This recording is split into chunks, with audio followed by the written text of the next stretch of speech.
Okay, let's see if it picks up. Hello? Hello? Hey, Paul Martino. Yeah, what's up? John Furrier, you're on the Silicon Valley Friday show with Jeff Frick and my guest, Tom Joyce, former executive at EMC, HP, Dell, looking for work, talking to VCs. Hey, you got a second? Long time no see, Furrier. I appreciate the call. Okay, what's going on? So we're just highlighting Bullpen Capital as the VC of the week, talking about how cool you are and your firm's doing a great job. We had some critique on you, talk behind your back, but you can check that out later. All right, wow. I'm glad I picked up the phone. That's why we're going to make it up to you. So, Paul, look, I just want to just get you on because we've been talking about the election as well, all in the intros. That's pretty much the news. I did kind of weave in the one of the big things that happened this week, was overshadowed by that, was my one-on-one with Andy Jassy up in Seattle this week for a 2-hour exclusive interview, not videotape, but it was going to come out on a post, about this massive disruption we're seeing right now. I mean, the election points to it. I've been watching your Facebook feed. You called it. You've been seeing the trends. You grew up in Bucks County, which calls all the elections. You had a good sense of this, and as an investor, you've made some good bets too. What's your take on this? I mean, where did you see the action coming from that gave you the indication that this was possible? Yeah, so look, at heart, I am more contrarian than anything. People say, are you a liberal, are you a conservative, that kind of stuff. But really, if I can ascribe to an ideology, it's contrarian. And so clearly, from a Silicon Valley perspective, the Trump election is as contrarian as it could have possibly been. But if you were looking at the data with kind of a dispassionate set of eyes, you could absolutely see that this could have happened. So I actually wrote to my partners the day of the election. I said, look, I've been crunching the models, and John, I know you know this background, but I'm a high-performance computing and predictive modeling guy. So big data, I did my PhD work in that. This is the world I come from. So I sent the following note to my partners the day of the election. I said, look, I think the trading markets have this wrong. I think Trump's about a 1-in-3 shot. I think Hillary is in the lead, but he's about a 1-in-3 shot. And oh, by the way, if he wins, he's going to win with over 300 electoral votes because the Rust Belt is going to vote in a correlated way. And so that's basically the letter I sent to my guys. And my guys then, of course, once the election happened, said, how come nobody else anywhere sent a note like this? And literally, I mean, you read the pundits, You read Huffington Post, not a single person said that. And I don't think it was that I was so much smarter than the other people. I think I was able to check my biases at the door and just look at the data, which, oh, by the way, is the same kind of way we pick our companies at Bullpen. Hey, Paul, Jeff Frick here. Question for you. You would think after Trump went from last place out of 17 people to win the Republican candidacy, that maybe people would have said, he's not such a long shot as it may appear on the surface. But that didn't seem to factor in at all. Absolutely right. And you know what? The one guy who actually saw that and apologized to some extent was then pilloried for it. So Nate Silver, he basically got the Trump primary totally wrong.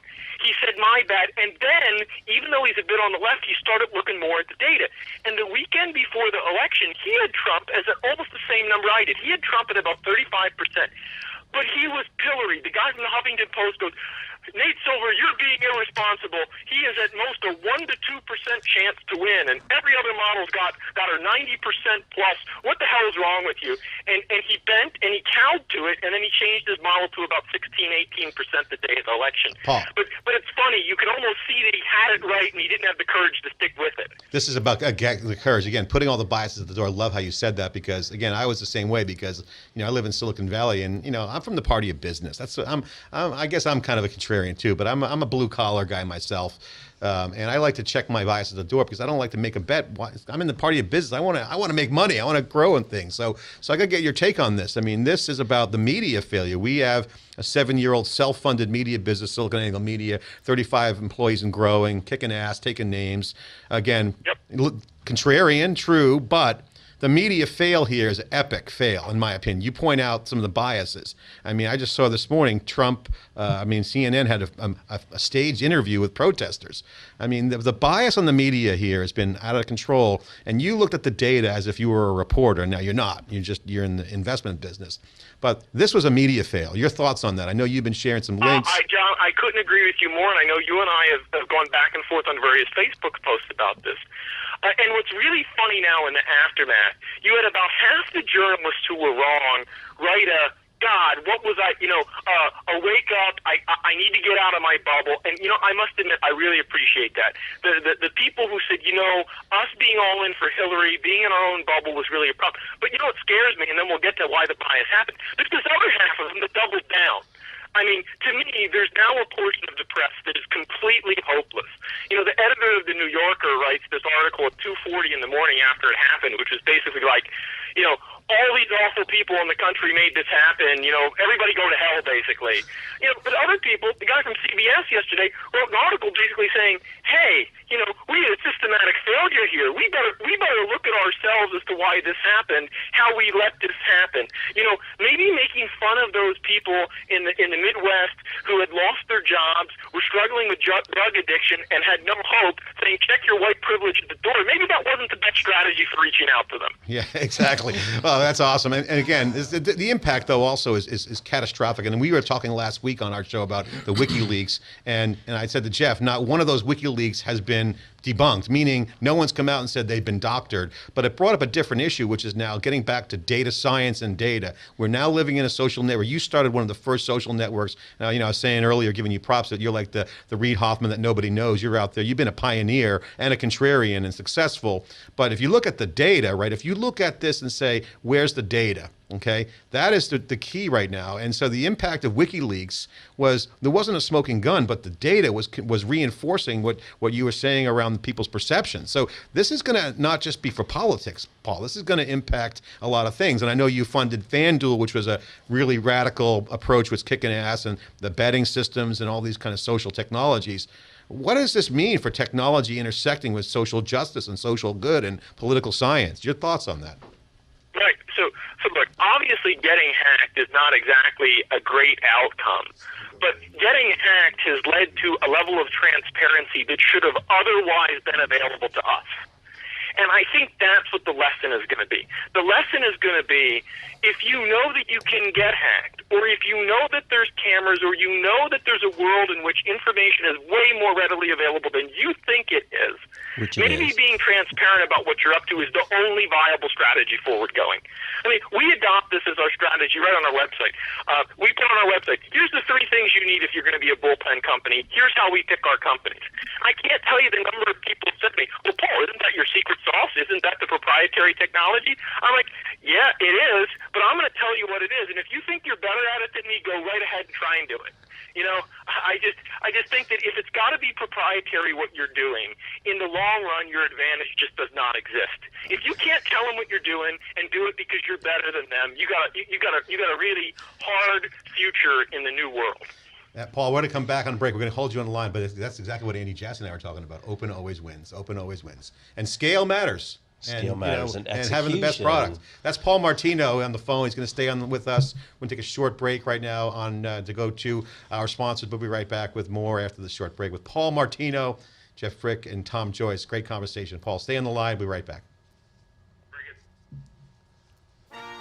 Since the dawn of big data, Awesome. theCUBE has been there, connecting with executives, practitioners, entrepreneurs, thought leaders. But you're not a thought leader anymore, you're a futurist. That's the new trend. Futurist is the buzzword. No, I'm not. I'm very much living in the past. I don't like the future, and I don't think much of the present. And John Cleese. There's a lot of people out there who have no idea what they're doing, but they have absolutely no idea that they have no idea what they're doing. And those are the ones with the confidence of stupidity who finish up in power. That's why the planet doesn't work. Knowledgeable, insightful, and a true gentleman. And the guy at the counter recognized me and said, are you listening? Yes, I'm tweeting away. You're not. I tweet. I'm tweeting away. He is kind of rude that way, but Keyboard. John Cleese joins the CUBE alumni. Welcome, John. You got any phone calls you need to answer? hold on. Let me check. The Cube is a comfortable place. You come inside the Cube and we have a conversation, almost as if it were a chance meeting, and we have a discussion about a particular topic. Our philosophy is everybody's expert at something. Everybody's passionate about something and has real deep knowledge about that something. Well, we want to focus in on that area and extract that knowledge and share it with our communities. Folks who have never heard of it before come in theCUBE and say, wow, this is really cool what you guys are doing. It's unique, it adds value to the community, and it adds value by really sharing information. I can't tell you how many people stop me at conferences or on the streets, on our airport, say, hey, I love your show. People that I've never met before. They say to me, I know you, you don't know me. I watch theCUBE, I queue up your videos, I listen to them while I'm on the treadmill. You know, it helps me, learn, expands my knowledge. Thank you. So, it's really an honor to be part of that community. This is Dave Vellante. Thanks for watching theCUBE. You're listening to the Silicon Valley Friday Show with John Furrier. You listen to the Silicon Valley Friday Show. I'm John Furrier, and joining me today is Jeff Frick and Tom Joyce, and special call-in VC of the Week, Paul Martino, who picked up. And when the benefit of picking up is we don't trash you behind your back, and we get some commentary. Yep. Paul, thanks for spending the time. We appreciate it coming on. Appreciate that. Very good. Thank you. We had a great commentary in that last segment around the impacted election, and really appreciate your commentary as a geek in data analytics, and you get your PhD in this area, high scale computing. Now I want to talk about the impact of technology. Obviously, the election behind us. The game has certainly changed. The trajectory of our country is going to be shifting. And I always said to people on Facebook, if you don't get involved, you're part of the problem, not the solution. So it's an opportunity to let Trump go do his thing. We'll keep a critical eye on him, certainly with SiliconANGLE. But more importantly, it's game on for a new trajectory, and we're going to see how it plays out. But the impacts are unknown, and certainly there will be impact on Silicon Valley. There's going to be impact on technology. There's going to be an impact on ratings, which we touched on. Guys, let's talk about this segment, the impact on Silicon Valley, technology, globalization. Paul's on the East Coast in Philly. We're here in Silicon Valley in our little bubble that's now been busted up. It's a global, the world is flat. I saw Thomas Friedman at the IBM event, and this is now happening. Thoughts? Yeah, nothing is safe. Absolutely. I mean, John, you said the right word. The Silicon Valley bubble has been popped in this regard, and I don't think anything healthier could have happened than that. One of the things I posted on my webpage once this happened, kind of out to my friends in Silicon Valley, I said, you got to remember the Mike Tyson quote, everybody has a plan until they get punched in the mouth. And to some extent, it's once you get punched in the mouth, once you get your bubble burst, once you realize there's this other world around you, the way you behave in these situations really tells you who you are. As an investor and board member, it's in a situation like this, I want to see how my CEO operates now. When everything's hunky-dory, great, up and to the right, you definitely have a different person than when you're in a spot where you got punched in the face. So I'm actually quite interested to see how a lot of disillusioned and upset Silicon Valley CEOs operate now that they realize there is another world out there. Yeah, it's a great point. Tom Joyce was actually commenting on our opening segment that, a lot of the young kids who are protesting never lost before or seen an epic loss before, and he was commenting, Paul, you were talking about, Tom, you were talking about that notion of just getting back to work versus all the cuddling going on. People are sending memos out saying, it's okay, like it's a tragedy, an election in a democracy was a tragedy, and all this cuddling at all these universities, it's ridiculous. Like it's an election. This is how the system works. It's a land of laws. You might not like it, but get up and get involved. Yeah, look, I have kids, right? The first instinct is, all right, how do I explain this to my kid who's sitting next to me and the other one's in college at a big party to celebrate Hillary Clinton, right? They haven't experienced this before, but the next day I realized, well, what am I going to do? I'm going to go to work and I'm going to do my job and I'm going to figure out how to play this. And I'm going to watch closely. And the message to them is kind of go to school because, frankly, Mondale didn't win. Dukakis didn't win. And the country went on. And yeah, I'll tell you what pisses me off the most, to be honest with you, no matter what side you are on. The people who are saying I'm going to go to Canada, that's BS. You're an American, you're a patriot, or you're not. And, we all kind of have to pull our bootstraps up and get going forward. And I think, the comment about the entrepreneurs is key. Day one after the market fell apart in 2008, I was sitting in a startup that couldn't raise money. All right, what do I do now? And this isn't that bad. It's adversity. It's dealing with the dynamic but nature similar. of the world. This is the disruption. So the disruption, what do I do now? To Paul's point is how you act will define who you are as a person and a leader. And so, Paul, what's your take on that? I mean, what do you advise them? Well, I'll tell you one thing. I will tell you one thing that upset me a couple of years ago and really upset me yesterday, and I think this is something everybody, left, right, center, contrarian, not contrarian, FOMO guy in Silicon Valley needs to get on board with. The Grubhub CEO comes out and basically says, hey, look, you Trump supporters, you can feel free to resign. And if you guys remember what happened to the CEO of Mozilla a couple of years ago because of a campaign contribution to a stance that the then President Obama had. He was ousted by his board as the result of political contribution. And the Grubhub CEO, and it's unclear how explicit he was about saying Trump supporters need to resign from my company. We need to all get together and say that behavior is unacceptable. That is un-American. That is un-Silicon Valley. That is un-meritocracy. We need to make sure we embrace everyone. We talk about diversity. Well, what about diversity of political opinion? That's got to be on the list, too. And I'm really strong on this topic. I will not tolerate that from my CEOs. I don't think anybody in Silicon Valley should tolerate a thought police firing people because of who they voted for. That's exactly you know what? You brought up a good point, and that was Derek Ellich or whatever but he also invented JavaScript, so it's not like he was just like some suit. The guy was a player, and by the way, he donated $10,000, which is in the scheme of things is like pennies these days, right? It's $10,000. It's like writing a check to anybody. I mean, the guy from Facebook donated $34 million to have Hillary elected. $34 million. Yeah, the thing that gets me is I think, Paul, what you touched on is we've lost the ability to have civil discourse with difference of opinions and have a conversation about it and agree to disagree. And now it becomes this inflated thing regardless of the size. Yeah, but the double standard, we've lost that. The double standard is he's brutal. Talking about a double standard. He's talking about people who play the diversity card in an angry way, but yet don't balance it out on the other side. And that's what the journalists didn't do either. And this is a huge issue, this whole Mozilla guy and then the Grubhub, whatever his name is. I just heard rumblings about that. It's unacceptable. It doesn't foster any collaboration. It just separates and creates silos and less transparent environment. I mean, that's, to me, huge issue. Paul, thoughts? Yeah, look, when you can live in your own echo chamber, this is what can happen. I've had some of our CEOs raise really big rounds ahead of milestones. And I have this very special conversation with those CEOs. The day you believe what you're worth is the result of this financing, I'm going to put my foot in your you-know-what. And I'm going to be the guy calling you out every single day when you start believing your own BS.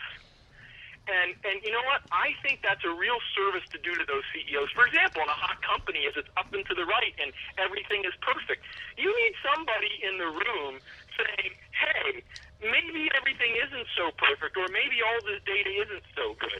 I talked to a friend of mine who was a Democrat strategist here in Pennsylvania yesterday, and he said a lot of the ads that were run here in Pennsylvania were explicitly directed at women, explicitly directed at the gauche behavior of Donald Trump.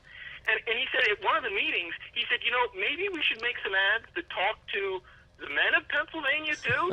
Maybe we should make some ads talking about Mike Pence and his positions. And they all said, no, get out of the room. We don't need that opinion. We're going to stick with this strategy. We don't need you in this meeting. That's the kind of behavior that potentially calls quitting the campaign because Pennsylvania was so important. That's the kind of behavior when I see it in my startups, I get furious at the CEO for enabling to happen. Paul, let's talk about venture capital and funding in the marketplace and media. Obviously, Jeff and I've been riffing on the NFL ratings going down. This all points to a couple of disruptions going on. One is new entrants entering the market. You funded FanDuel, seed financing.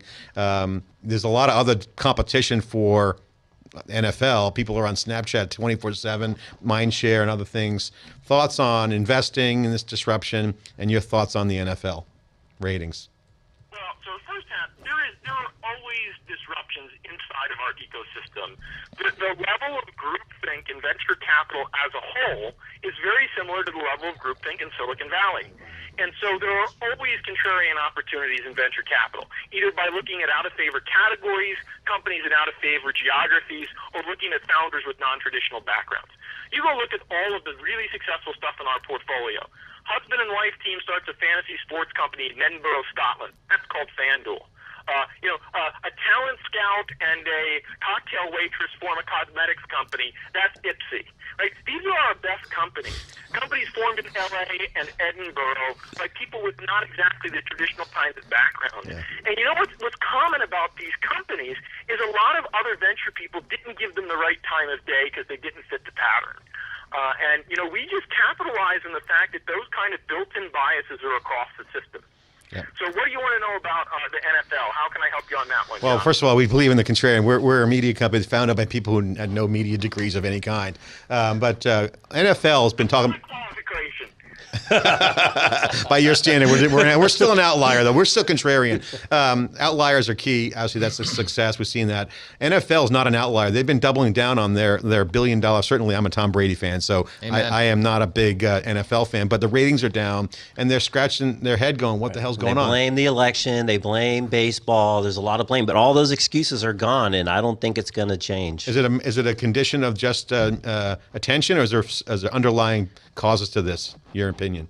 So I've been able to see data on this as a result of being involved with FanDuel. And so I'm not on the board any longer, but of course I still stay in touch with the companies. And when you have that kind of exposure to the asset, which FanDuel does as a result of its product, certainly you see data. And we saw this immediately, and this trend of viewership, it did not change from weeks 1 to 9. If this was the first week or two was a blip, you'd think one thing. But this is now 9-10 weeks straight. And I think there are two reasons that the NFL is somewhat unwilling to admit is behind this. Oh, it's the election. Oh, it's secular. Oh, the baseball was really good this year. I think that's not right. I think there's a real change in the quality of the product because of parity brought to the league. And dare I say this, maybe it's safer to say now, the Colin Kaepernick protest turned off a lot of people probably in that Rust Belt that voted for Donald Trump. Call me crazy.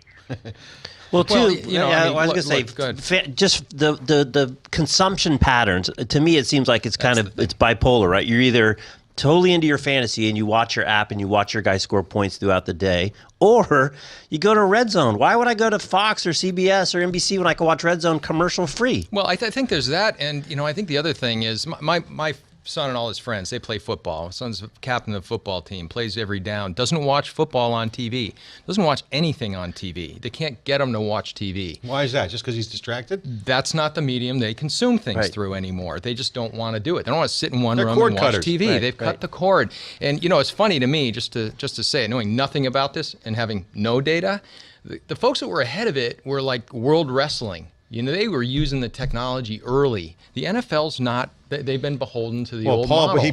Paul brings up the point about the Kaepernick. Kaepernick reinforces the vibe, which is I want entertainment. I love football. I don't want politics jammed down my throat. Well, I think that's a big factor. That is short term. It might not be the reason, but I think he might be right on this. That whether you agree with him or not, this is an issue. Wait a minute. I want to watch football, not some bullshit media thing. One of the virtues of sports, and by the way, let's talk about how good esports is and all the stuff you just said the NFL is not good at.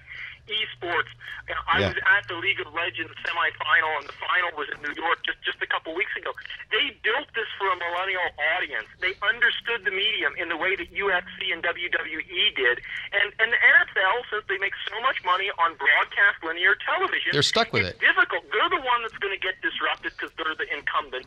The newcomers can disrupt them with the new mediums. But you talk to people who are 16, 18 years old, they've never watched a game from beginning to end. They'll go watch all the clips and talk about all the plays, but they didn't watch the game end to end. So it's more than cord cutting. It's actually the way in which it's consumed. I think that's right. In a completely non-linear fantasy. fashion. It's fantasy. All this points to the friggin' non-linear. Yeah. So if the Colin Kaepernick thing goes away, right? I don't think the dynamic changes. No, I think they have a with you. fundamental long-term problem. I think it's like WikiLeaks. It's not a smoking gun, but it's a reinforcement of the core audience, which is like people who aren't on. So I think that's one. No, what I'm getting at is I think they had erosion at both the young and the old side.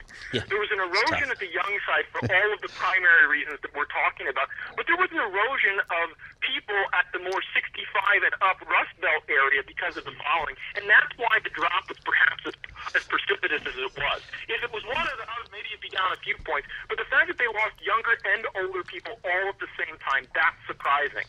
And if you look, the drop in demographics is across the board as opposed to just the young people. And that's also why maybe the quality of the product and the parity in the league is something to look at as well. Paul Martino, thanks for taking the call and really riffing with us. Really appreciate the commentary and all. Insight was phenomenal, and the obviously discussion the impact be great. Love to bring you back for another segment. I wanted to talk about the blue collar entrepreneurship trend that's going on that we talked about last week. We have to do that another time. Thanks so much for picking up. Appreciate it. Pleasure being on with all of you. Thank you for the time. All right.